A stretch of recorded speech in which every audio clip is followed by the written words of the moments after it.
నేను సూటికి ఒక్క మాట అడగదలుచుకున్న చంద్రశేఖరరావు, నీకేమాత్రం సిగ్గున ఒక్క మాటకు సమాధానం చెప్పు. ఇక్కడ ఎన్నికల రోజు పోలింగ్ రోజు పొద్దున్నే నాగార్జున సాగర్ భూభాగం మొత్తం తెలంగాణలో ఉంది. నాగార్జున సాగర్ ప్రాజెక్టు కంప్లీట్గా తెలంగాణ స్వాధీనంలో ఉంది. కనీసము శ్రీశైలం అన్న సగం వాళ్ళ చేతిలో ఉంది, సగం మన చేతిలో ఉంది. జగన్మోహన్ రెడ్డి పోలీసులు తుపాకులు వేసుకొని నాగార్జున సాగర్ డ్యామ్ మీదకి వచ్చి ప్రాజెక్టును హ్యాండ్ ఓవర్ చేసుకోరు. ఈ సన్నాసి రండా జగన్మోహన్ రెడ్డి తెలంగాణలోకి వచ్చి నాగార్జున సాగర్ ప్రాజెక్టును ఆక్రమించుకుంటే నోట్లకెళ్ళి మాట వెళ్ళలే. రండ పనులు చేసింది లొంగిపోయింది నువ్వు చంద్రశేఖరరావు. నువ్వు రండగాడి కాబట్టి జగన్మోహన్ రెడ్డి వచ్చి నాగార్జున సాగర్ మీద తుపాకులు పెట్టి ప్రాజెక్టును హ్యాండ్ ఓవర్ చేసుకుండు. అదే కాంగ్రెస్ అధికారంలో ఉన్నప్పుడు వచ్చి చూడమను, ఇవాళ రమ్మను, వచ్చి నాగార్జున సాగర్ మీదకి రమ్మను జగన్మోహన్ రెడ్డిని.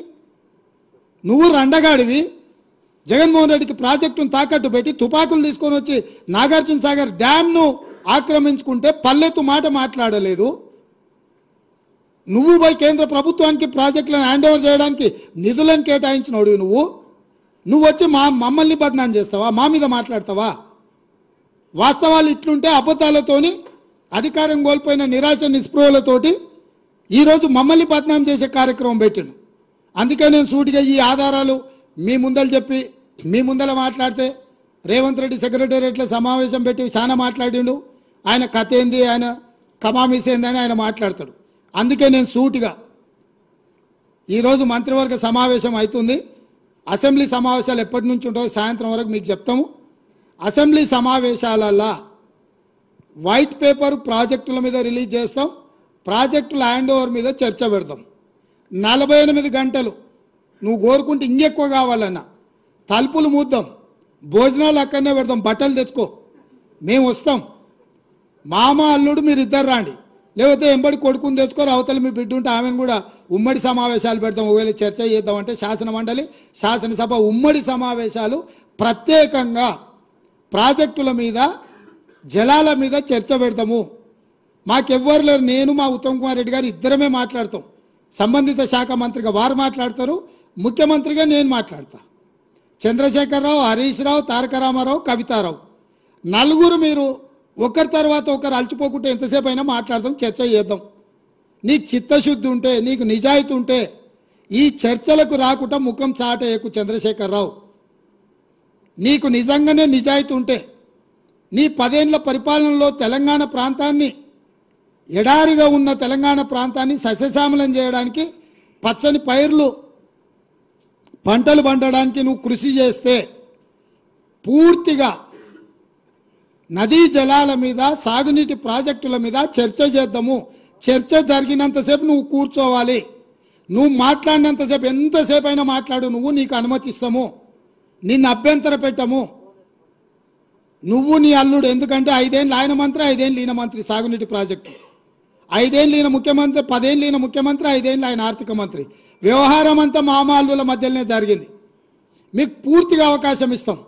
ఒక్క నిమిషం కూడా నీ మైక్ కట్ చేయం చంద్రశేఖరరావు, రా. ప్రతి డాక్యుమెంట్ తీసుకొని నేను మా మంత్రివర్యులు ఉత్తమ్ కుమార్ రెడ్డి గారు మేము మాట్లాడతాం. వాస్తవాలను ప్రజలకు చెప్పుదాం. ఎవడు ద్రోహి, ఎవడు దొంగ, ఎవడు లొంగిండు, ఎవడు వంగిండు, ఎవడు ప్రాజెక్టులను తాకట్టు పెట్టిండు, ఎవడు ముఖ్యమంత్రి ఉన్నప్పుడు ఈ తెలంగాణకు అత్యంత ద్రోహం జరిగింది. ఉమ్మడి రాష్ట్రంలో జరిగిన అన్యాయానికంటే, 60 ఏళ్ళు ఉమ్మడి రాష్ట్రంలో జరిగిన పరిపాలనలో జరిగిన నష్టానికంటే చంద్రశేఖరరావు ముఖ్యమంత్రి అయిన 10 ఏళ్లలోనే కృష్ణానది జలాలలో తెలంగాణకు తీరని అన్యాయం జరిగింది. నేను నిర్దిష్టమైన ఆరోపణ చేస్తున్నా. పోతిరెడ్డిపాడైనా, రాయలసీమ లిఫ్ట్ అయినా, ముచ్చుమరి ప్రాజెక్ట్ అయినా, ఈరోజు పాలమూరు జిల్లాలో మొదలైన నీళ్లు శ్రీశైలం రాకంటే ముందే రాయలసీమ ప్రాజెక్టు ద్వారా రోజుకు 12-13 టీఎంసీలు, 30 రోజులు ఈయన మనం కళ్ళు మూసుకుంటే 1000 టీఎంసీలు తరలించకపోతాడు. తాగడానికి కాదు కదా, బురద మెక్కడానికి కూడా శ్రీశైలం దొరకదు. ఇంకా ఈ మొనగాడు పొడిచింది ఎంతనే అని అంటే మొత్తం ప్రాజెక్టులు 1.5 టీఎంసీ, 2 టీఎంసీ అన్నాడు పాలమూరు రంగారెడ్డి, అది 1 టీఎంసీకి తగ్గించిండు.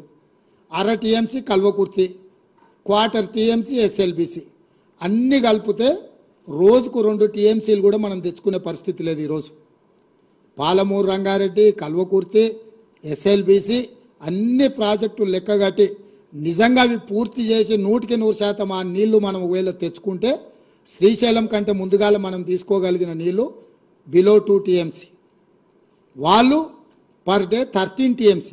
మన ఉమ్మడి ప్రాజెక్టులు మన దగ్గరికి రావాల్సిన పని లేదు. వాడు ధైర్యంగా మన దగ్గరకు వచ్చి మన ప్రాజెక్టులు స్వాధీనం చేస్తున్నాం. అవతల ఇప్పుడు పోతిరెడ్డిపాడో లేకపోతే రాయలసీమనో ముచ్చుమారి దగ్గరికి మనం పోయి ఆపగలుగుతామా?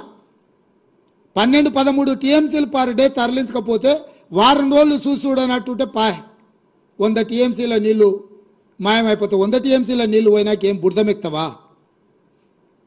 ఇవాళ అవతలున్న ప్రాజెక్టులు ఎట్లా పాలనో చెప్పమని చంద్రశేఖరరావును 10 ఏళ్ళు గాడిదలు కాసిండా చంద్రశేఖరరావు?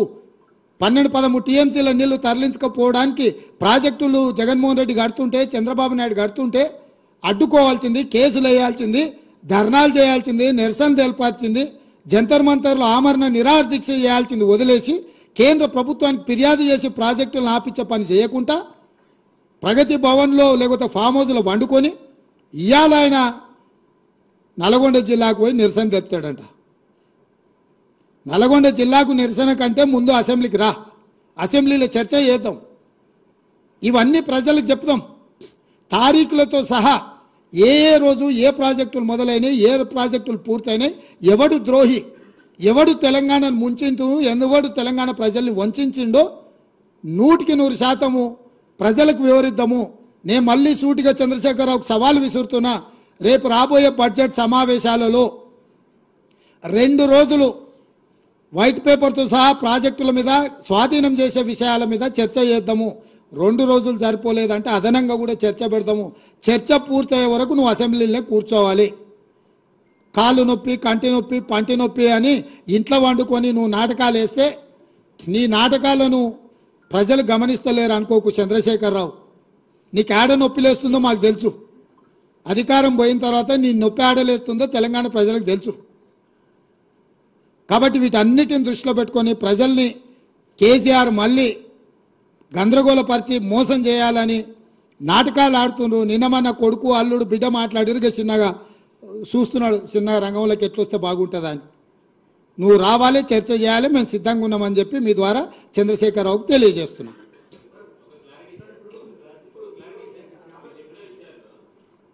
పదాలు తెలియని పెదవులకు అమృత వాక్యం అమ్మ. సంతానలేమి సమస్యతో బాధపడుతున్న ప్రతి స్త్రీమూర్తి బాధను మేము అర్థం చేసుకోగలం. 49 వరల్డ్ బెస్ట్ ఎంబ్రియాలజీ ల్యాబ్ మరియు జిల్ట్రిక్స్ అలారం సిస్టాన్ని మొట్టమొదటిసారిగా ఏపీ మరియు తెలంగాణలో ఈ నెల 9న ప్రముఖ సినీ నటి స్నేహ, స్పెయిన్ దేశానికి చెందిన international senior embryologist Javier Herrera గారు ప్రారంభించారు. ఈ శుభతరుణంలో రక్త పరీక్షలు, AMH test, RBS, సెమిన్ analysis, ultrasound scan, follicle scan ఈ నెల 31 వరకు ఉచితంగా అందిస్తుంది. 49 అంటే సంతానం, 49 అంటే సంతోషం.